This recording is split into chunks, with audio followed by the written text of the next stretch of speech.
इर्ले येथे जुगाराच्या अड्ड्यावर वैराग पोलिसांचा छापा, 5 इसमाविरुद्ध गुन्हा दाखल।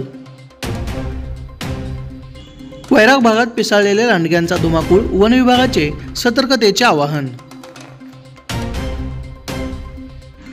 यावली येथील शेतकरी शशिकांत काकडे यांच्या गट क्रमांक 27 मधील लागवडीस आलेले कांदा रोप अज्ञाताने तणनाशक फवारून केले खाक, गावात हळहळ व्यक्त।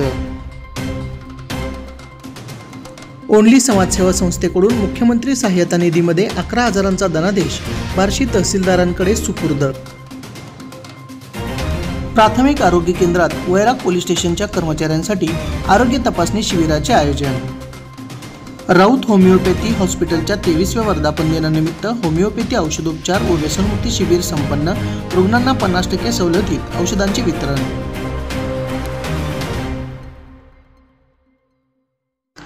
शिवशक्ती बँक म्हणजे कर्मवीरांच्या विचारांची बँक, अफवांवर विश्वास ठेवू नका, डॉक्टर BY यादव।